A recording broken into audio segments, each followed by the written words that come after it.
Tinawag ng Diyos ang isang propeta, ngunit sa halip na sumunod, siya'y tumakas.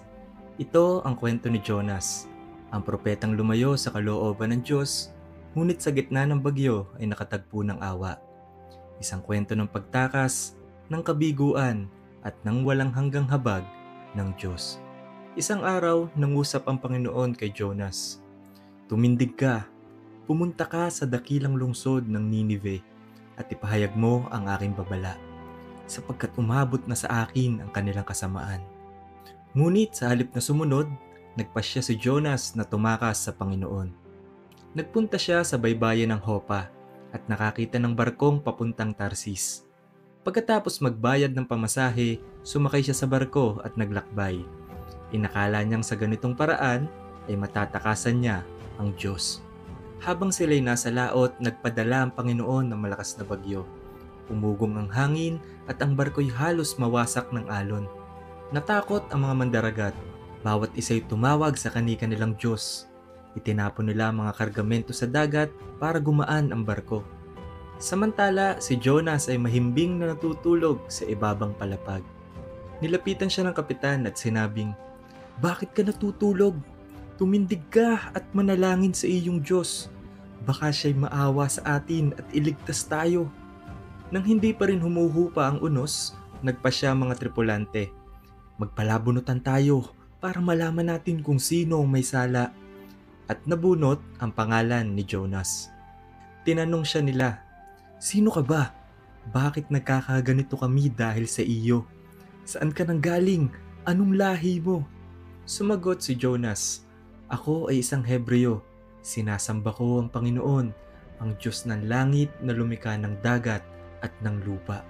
Ikinuwento niya na siya'y tumakas sa utos ng Diyos, kaya't lalong natakot ang mga mandaragat. Sinabi nila, "Ano ang dapat naming gawin sa iyo upang patahimikin ang dagat?" Sumagot si Jonas, "Ihagis niyo ako sa dagat at titigil ito. Alam ko, ako ang dahilan ng bagyong ito." Subalit sinikap pa rin nilang isadsad ang barko pabalik sa lupa, ngunit lalo lamang lumakas ang hangin. Kaya't nanalangin sila sa Panginoon, "O Panginoon, huwag niyo kaming parusahan dahil sa taong ito. Kayo ang makapangyarihan sa lahat. Ang gagawin ninyo ay laging tama." At nang kanilang ihagis si Jonas sa dagat, agad tumigil ang unos. Ang mga mandaragat ay napuno ng takot at paggalang sa Diyos. Naghandog sila ng sakripisyo at nangakong maglilingkod sa Kanya. At inihanda ng Panginoon ang isang dambuhalang isda na lumamon kay Jonas. 3 araw at 3 gabi siyang nanatili sa tiyan ng isda. Sa loob ng tiyan ng dambuhalang isda, nanalangin si Jonas sa Panginoon, "Panginoon, nang ako'y nasa kagipitan, tumawag ako sa iyo at sinagot mo ako. Inihulog mo ako sa kailaliman at tinabunan ako ng mga alon. Akala ko'y wala ng pag-asa, na hindi ko na makikita ang inyong kabanalan. Ngunit nang malapit na akong mamatay, naalala ko ang iyong pangalan. At mula sa kailaliman, narinig mo ang aking tinig. Kaya ngayon, aawit ako ng pasasalamat sapagkat ikaw, o Panginoon, ang aking tagapagligtas." At pagkatapos ng kanyang panalangin, inutos ng Diyos sa isda na ilawa si Jonas sa dalampasigan. Nakahinga ng maluwag si Jonas at ang araw ay muling sumikat sa kanyang muka. Muling nangusap ang Panginoon kay Jonas. Sinabi niya, "Tumindig ka at pumunta sa dakilang lungsod ng Ninive at ipahayag mo sa kanila ang mensaheng ipinapasabi ko sa iyo." Kaya tumindig si Jonas at sumunod sa utos ng Diyos. Naglakbay siya patungong Ninive, isang lungsod na napakalaki. Aabutin ng 3 araw kung lalakarin. Pagdating niya sa lungsod, nagsimulang mangaral si Jonas. Sa malakas na tinig, kanyang sinabi, "Pagkalipas ng 40 araw, gugunawin ang Ninive." Nang marinig ito ng mga taga-Ninive, naniwala sila sa Diyos. Nag-ayuno silang lahat mula sa pinakamataas na pinuno hanggang sa pinakahamak na mamamayan. Nagsuot sila ng damit panluksa bilang tanda ng kanilang pagsisisi. Nang mabalitaan ito ng hari ng Ninive, Bumaba siya sa kanyang trono, hinubad ang kanyang balabal at nagdamit ng panluksa.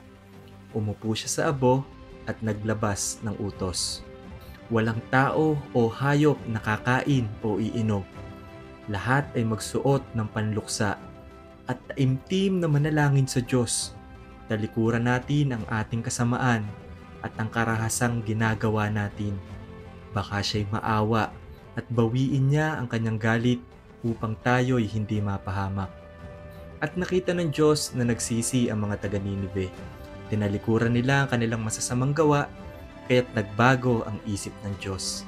At hindi na niya tinuloy ang parusang kanyang binalak. Ngunit nagalit si Jonas. Nalungkot siya na pinatawad ng Diyos ang Ninive.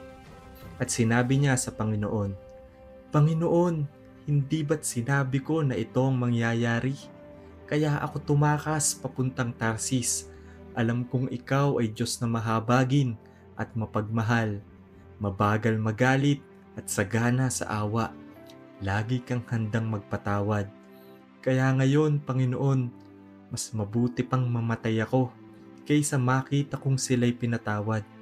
Ngunit sinabi ng Panginoon, "Jonas, dapat ka bang magalit?" Lumabas si Jonas mula sa lungsod at nagtayo ng maliit na silungan sa silangan. Doon siya naupo, hinihintay kung anong mangyayari sa lungsod. At inihanda ng Diyos ang isang malagong halaman na tumubo sa tabi ni Jonas. Nagbigay ito ng lilim sa kanya at labis itong ikinatuwa ni Jonas. Ngunit kinabukasan, nagpadala ang Diyos ng isang maliit na uod. Kinain itong halaman at natuyo ito. Sumikat ang araw, umihip ang mainit na hangin at halos himatayin si Jonas sa tindi ng init. Sinabi niya, "Mas mabuti pang mamatay na ako." Ngunit sinabi ng Diyos, "Jonas, dapat ka bang magalit dahil sa nangyari sa halaman?" Sumagot siya, "Opo, nagagalit ako hanggang sa gusto ko na lang mamatay."